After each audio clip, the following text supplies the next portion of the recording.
trade, the simplification of itemization, adding in these extra MMORPG elements takes a lot of time, adding in these open world elements, these world bosses, and those aren't the things traditionally that people play RPGs for. But for someone like me that's just more of an MMORPG Andy, I don't really notice all of that shit. In fact, I don't really care, and I know I'm gonna have a good time with my friends anyway, and I like a lot of these elements being added into the game because it's just a type of game it's giving Lost I enjoy. enjoy. And so really, this is the gamble that Blizzard is because I never really reached a Lost Ark endgame. I just couldn't be bothered. I don't think it's the monetization. I don't think it's Diablo Immortal. I think it's that they're trying to add in these extra elements while simplifying the game overall to be more accessible to a larger audience. Game companies do this quite a bit. They look at a genre that is in theory very fun, but they try to invite as many people as possible into them to take advantage of the genre as a whole. You see this with games like Dota and League of Legends in the past, and it's worked out great for Riot. They took something that was maybe a little bit too intimidating, they made it a bit more understandable to the average player, and then as the game progressed and you're left with that more core audience, which is just how games progress in general, you're left with that core audience, and then you start sprinkling in more systems, more complex elements into the game to satisfy your current and existing audience and keeping the game a bit more fresh. But there are examples of when you try to simplify a genre and make it more available to people where it actually backfires. And you can look at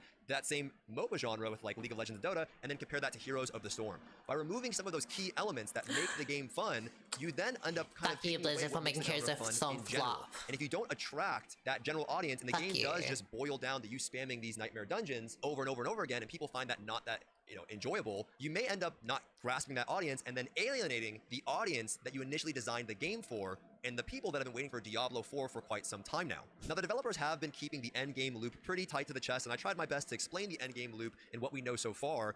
However, there will be a developer live stream following the beta and open beta weekend to kind of break down these systems further. And this has pros and cons to it, right? Them not disclosing the endgame loop and breaking it down further in terms of the itemization and how it will actually work is great in the idea that, well, people won't data mine the ever-living shit out of it too early and figure everything out. You can look at New World, for example, where you could pretty much play the entire game before it came out. Yeah, they've given up on Lost Ark, it kind of sucks ass when people just know everything about the game before you even get your hands on it. It's not very fun in terms of the discovery element and figuring out how the game works overall, and it actually shortens the gameplay time quite a bit. But people are going to do that anyways, right? Let's not kid ourselves, right? There's already guides on the internet, there's already Maxroll guides, Wowhead guides, and even in this video and other videos you'll find on YouTube where there's breaking down all the endgame systems, and you're here right now watching this video because you're curious about the endgame systems. So that's the benefit to it. However, in the same light, by not disclosing all of these things, it's kind of a marketing tactic, right? They offer you certain things that you earn for pre-purchasing the game.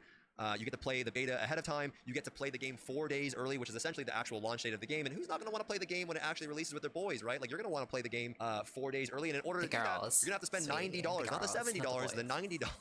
The $90 price tag, and you'll also be able to have access to that, season pass element to the game, which is another form of monetization. And you know what I'm talking about, man. You're gonna want to buy some of them skins, right? You know they're gonna be dropping these skins. They're gonna look better than anything else in the game, and you're gonna want some of them skins, man. I mean, who doesn't want to get a pretty good skin, right? So that's an extra, maybe 20, 30 bones. So it's a pretty expensive game. Now, for someone like me, I'm going to get my money's worth because I'm going to go in there and have a blast with my boys, and I'm going to enjoy the game for what it is. But for someone that's looking for not, a few hundred hours out of the game, they're looking for 5, 6, 7,000 hours out of the game. I think I need to infiltrate the Diablo because, $100+ is a lot of money in certain areas. It's all these boys. To play the beta for free, wait for that like, where are the girlies in Diablo? And make a decision based on what they offer. I think I need to infiltrate Diablo. It is an expensive game overall, but it is a game that looks gorgeous for what it is, and I know I'm going to be having fun.